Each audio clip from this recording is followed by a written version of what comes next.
When my parents defended my brother after he betrayed me by sleeping with my wife, I lost control and unleashed the revenge they deserved. I still gut you without warning, but I won't pretend I'm innocent in the way it all went down. I've done my share of vile, rash things, letting anger get the best of me. If I'm painted as a villain, so be it. That's the truth anyway. I grew up in a suburban Midwest household, the older of two sons. My parents liked to say they loved us equally, but if you asked anyone else, they'd have said Paul, my brother, was the golden boy from day one. He was the one who got all the extra attention, the bigger portion at dinner, the brand new toys. I was the one told to be a good big brother. Paul's younger. He needs more from us, they'd say. That might sound harmless, but it built resentment like a slow-dripping poison. By the time I was a teen, I saw the pattern. They'd celebrate Paul for small accomplishments, while my own big moments went unrecognized. The day I got accepted to college, for instance, my parents told me not to gloat in front of Paul in case he felt overshadowed. Then they threw him a congratulations party for some trivial math contest while ignoring the fact that my acceptance was a huge deal. I decided that day I was done with them. At 18, I left home, got student loans, and never looked back. I didn't speak to them for years, scraping by on meager wages in college, living in a cramped studio with a friend. Meanwhile, Paul enjoyed life under their roof, free of financial burdens. By my mid-20s, I'd found some success in tech. I was working for a data analytics firm, slowly climbing the corporate ladder. That's when I met Alyssa. She was 25, tall, with a confidence that demanded attention. She always held her head high, spoke her mind, and boasted that she wouldn't settle for ordinary. I was an idiot for feeling flattered she chose me. We dated for a whirlwind year, me paying most of our expenses while she hopped from one marketing job to the next. Then she quit working entirely, deciding I should be enough to support her. I told myself it was love, that she'd eventually find her niche. Instead, we got married quickly, and I sank into the routine of paying for everything, letting her enjoy the stay-at-home lifestyle. For a time, I thought that was normal. I'd grown up in a lopsided household, and some twisted part of me was used to it. Then Paul got in touch with me on social media. He said our parents missed me, that they felt sorry for our old conflicts. Maybe I was lonely or naive, but I agreed to meet them.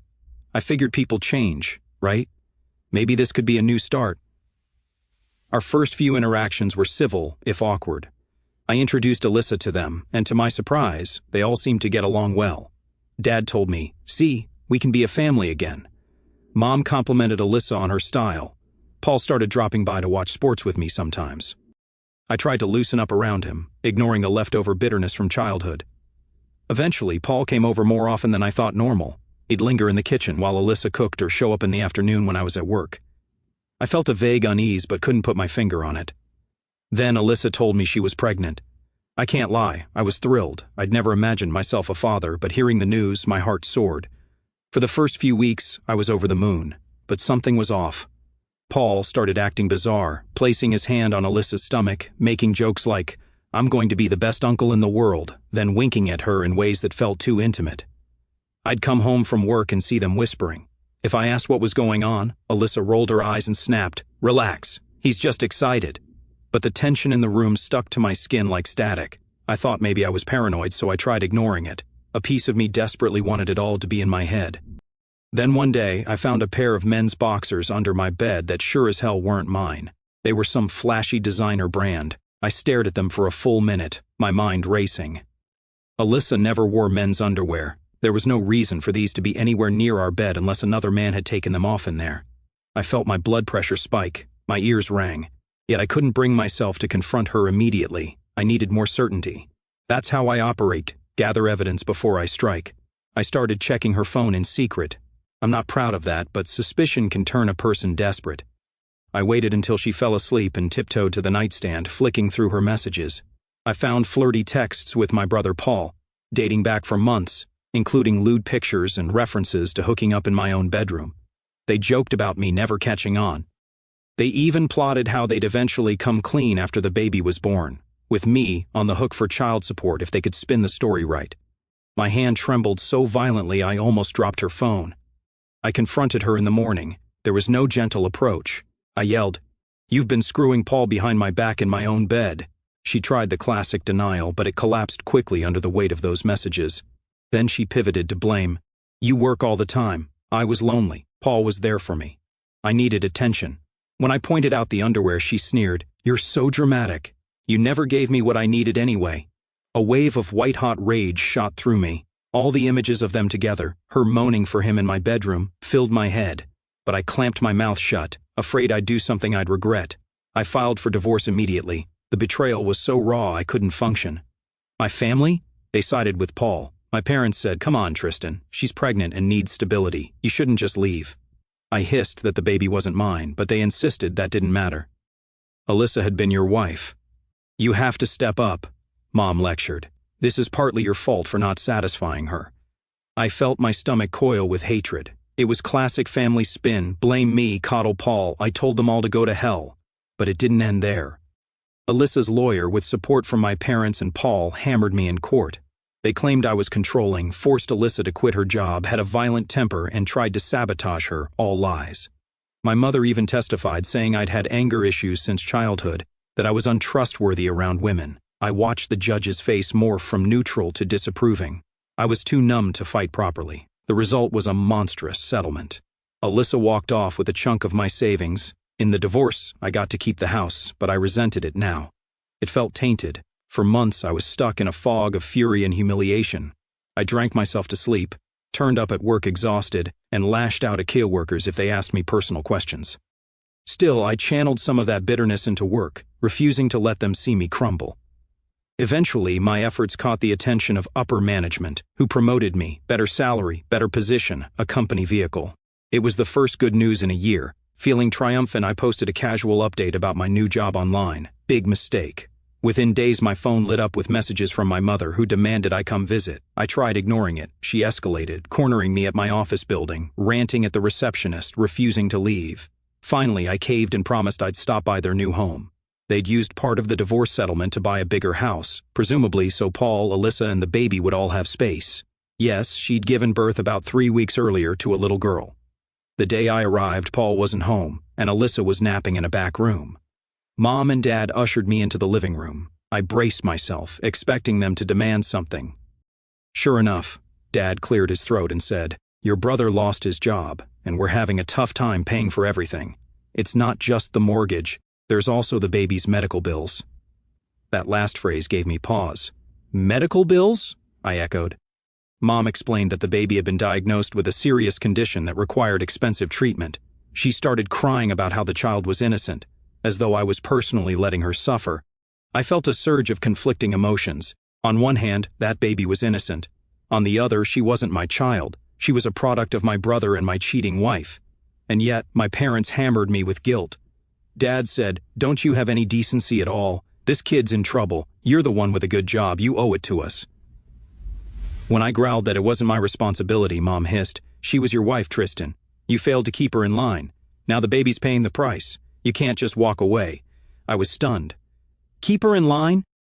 "Are you insane?" Dad retorted. "I don't care how you phrase it. If you'd done your husbandly duty, she wouldn't have strayed. You neglected her. That's on you." My blood boiled, but I forced myself to remain outwardly calm. Then Dad dropped an even more ridiculous statement. "Plus, you never bonded with your brother when you were kids.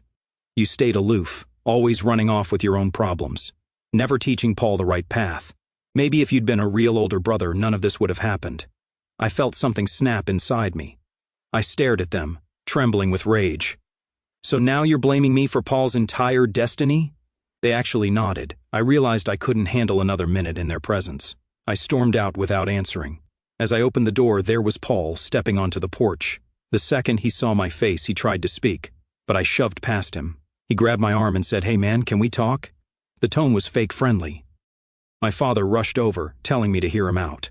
I wrenched my arm free, spat out, "I don't want to talk to any of you," and started marching down the walkway, the rain spitting on the pavement. Paul hurried after me, stepping in front of me by the driveway. He wore a cheap grin, as if he was about to perform some act of humility. "Look, I know you're pissed, but Alyssa needed attention, man. You were never around. I was just being there for her. You can't blame me for that." That smug justification was the final straw. My vision blurred red. I roared, "Shut your mouth," and lunged at him. I slammed my fist into his chest and grabbed his collar with my other hand. I heard Mom's panicked scream in the background. I lost every ounce of control. Paul struggled, trying to push me away. I drove him back until he tripped over the curb. Then, in a flash of madness, I spotted his car parked crookedly behind mine. My chest burning with fury, I stomped over, yanked open the driver's door, and jammed my foot onto the gas pedal while turning the steering wheel so it smacked into a low hedge. It wasn't a full-blown crash, but it scraped the side enough to do some damage. In the chaos, Paul shouted, "Are you insane?" I charged back to him, lashing out, slapping him so hard across the face that my own hands stung. He staggered backward, face contorted in shock. Mom shrieked something unintelligible. Dad bellowed, "Stop it, Tristan!" But I was on a rampage. I yanked Paul's collar again and hissed in his face, "You had the nerve to screw my wife in my own house, you piece of garbage. I'll end you if you ever come near me again." Paul gasped like a cornered animal. He tried to justify it one more time. "She needed me, man. You practically handed her to me by never being around." That just fueled my rage. I slapped him again, not caring about the ring of neighbors peeking through windows or from their porches. Finally, Dad wedged himself between us. "Get the hell off him, Tristan!" he roared, pushing me back a few steps. I glowered, chest heaving. Paul clutched his jaw, eyes blazing with fury. For a split second, I thought he'd swing at me. Instead, he just spat, "You're a psychopath," and stumbled off toward his damaged car. I turned to my father and mother, who looked horrified. Before Dad could speak, I snarled, "Don't you dare blame me again for his life. He made his choices. He's the one who stuck his Johnson into my wife. That's not on me." Dad opened his mouth, but then scowled and barked, "We still need money for that baby's treatment. You want your niece to die?" The word niece stung. I had to remind myself she wasn't my child, not biologically. My stomach twisted, though, as I turned away. Dad grabbed my shoulder. "Don't walk away. You're the oldest. You think you can do this to your brother and just leave? You have an obligation to fix this." His grip tightened. My instincts flared. I spun around and slapped his hand away. "Obligation? After all the crap you pulled in court? After testifying against me? You better pray I don't break your jaw for everything you've done." He got in my face, jabbing a finger at my chest. "You watch your mouth. I'm still your father." I gave a bitter laugh. "Father? You haven't been one since the day I turned 18 and left." He pressed his lips into a thin line and barked, "We never turned our back on you, Tristan. You're the one who left your little brother behind. Now you have the nerve to come here, wreck his car, assault him, and refuse to help a sick baby." The contempt in his voice made me snap. I reared back and slapped him so hard my palm felt numb. He stumbled, cursing, and clutched his cheek. Mom screamed, "Oh my God, you monster!" Dad's eyes burned with hate as he stared at me, stunned. Then he whipped out his phone. "I'm calling the cops," he growled. I froze, adrenaline pounding in my ears. Part of me wanted to seize that phone and throw it, but I stepped back instead, my breath ragged. Fine, let him call, I thought. Maybe I deserved it. I'd attacked my brother and father, but in that moment, I was too furious to care. In the distance, I could see Paul rummaging in his battered car, looking terrified and enraged. Dad dialed, speaking rapidly, voice quivering with fury. "My son assaulted me and my other son. Send someone quickly." He gave them the address. Mom glared at me, tears streaming down her cheeks, wailing about how I'd lost my mind. I took another step back, trying to quell the violent quake in my hands. This had escalated beyond all reason. I heard sirens in the distance soon after. The neighbors definitely were watching from behind curtains, some stepping onto their porches to see the show. I didn't run. I stood there, with rain drizzling over my hair, letting it soak into my jacket. Dad was pacing near the front door, wincing and checking his red cheek in the reflection of the glass. Paul was behind him, icing the side of his own face. The police car arrived. 2 officers got out, scanning the scene. One was older, with a no-nonsense look. The other, a younger guy with cautious eyes. They asked, "Which one of you called?" Dad raised a trembling hand and pointed at me. "He slapped me and my younger son. He also damaged my son's vehicle. We need him arrested." The older cop squinted at me. "Sir, is that true?" I took a breath, trying to steady my heart. "I admit I did hit them," I said quietly. "They provoked me." The younger cop stepped between me and my father.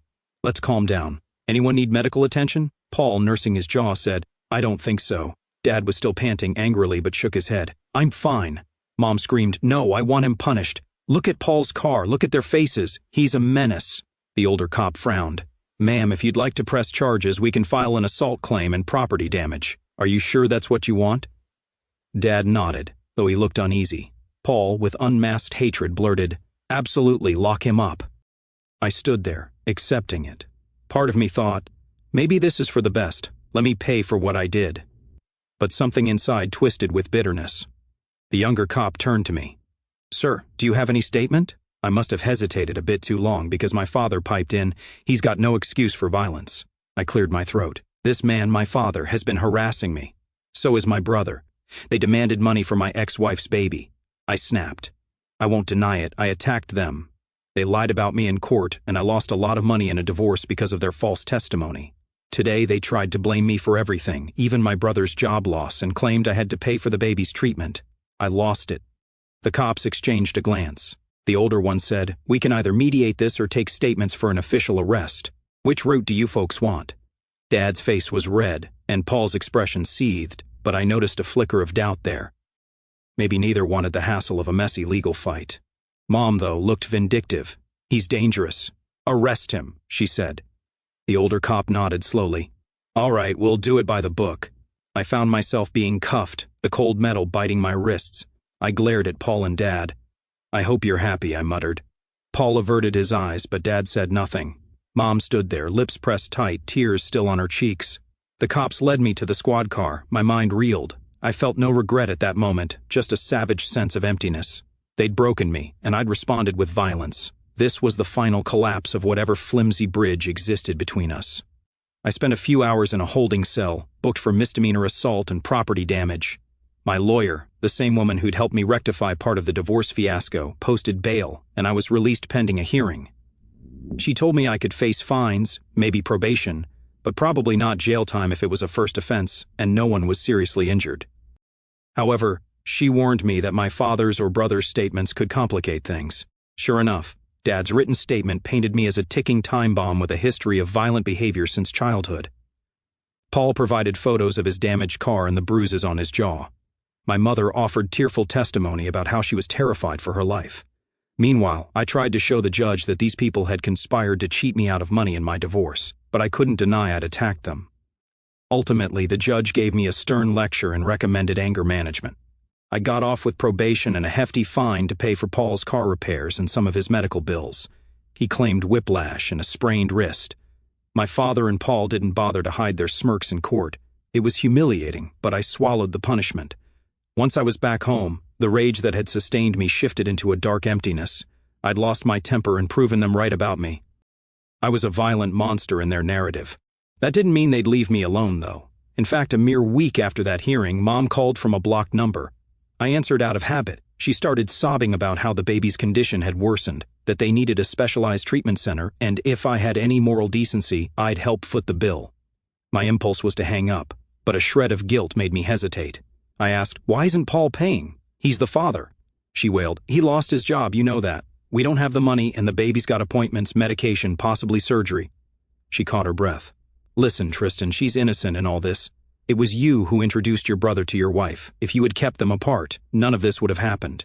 We wouldn't have a sick baby in trouble." I nearly laughed at the twisted logic. "So now it's my fault that you raised Paul to be a spineless, lecherous idiot who can't hold a job and impregnated my wife?" She gasped, offended. "Watch your mouth. That's my son you're talking about." I rubbed my temples, exhaling. "I'm done. Stop calling me." Then I hung up. They wouldn't let go. Some days later, my mother and father showed up at my door again, an incredibly bold move considering I had a restraining order pending from the assault fiasco, though it was more about me staying away from them. Dad pounded on the door, yelling that I had no right to ignore them. When I opened it a crack, I saw a flicker of fear in his eyes. I suspect he was worried I'd get violent, but he squared his shoulders. He growled, "This is your last chance to do right by your family." Mom hovered behind him, voice trembling. "Please, Tristan, that baby's in constant pain. We're on the verge of selling the house. You're the only one with resources." My father, shoulders tense, muttered, "You owe us." The audacity made my jaw tighten. "I owe you? For what?" "You humiliated me in court, lied about me, took my money, let Paul have my wife. Then you had me arrested, and you're telling me I owe you?" My mother tried the emotional angle, tears brimming in her eyes. "She's your niece, Tristan. Don't punish an innocent child because you hate us." I felt the breath hitch in my lungs. That child might share some of my DNA in a sense. She's my brother's kid. But I had no bond with her. The entire pregnancy was born out of betrayal. Still, I couldn't help feeling torn over an innocent baby's suffering. My father hammered on that vulnerability. "You could prevent a tragedy. If you give us the money, she gets the treatment." He paused. "You refuse, and you're a murderer, essentially." That word shot through me. I stared at them, anger and guilt warring inside. A small nagging voice said, "It's a baby." She didn't choose any of this, but another part of me raged. Why the hell am I on the hook for these scumbags' mistakes? I set my jaw. I won't give you a cent. Take Paul's sorry ass to a job fair. Let Alyssa get off her pedestal and work. My father's expression darkened. We're running out of time. She's going to need surgery soon. Mom sobbed, covering her face. I felt nothing but a grim ache. You all made your bed. Now lie in it, I said. Then I slammed the door. They pounded a while longer, but I didn't open it. My father threatened to call the cops again, but for what? Refusing to pay them? Eventually they gave up and left.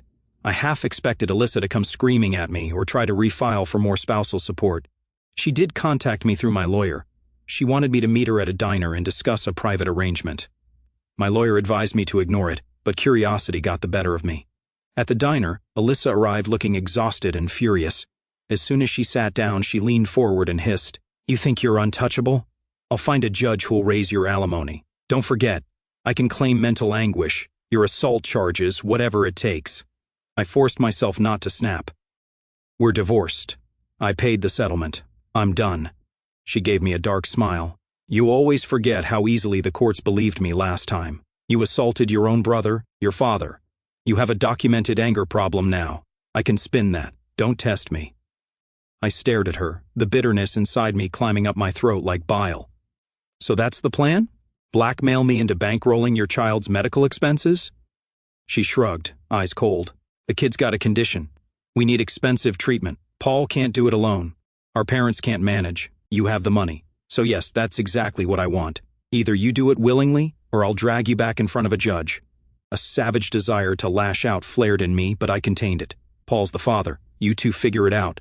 She smirked, swirling her glass of water. "How's that moral compass feeling, Tristan?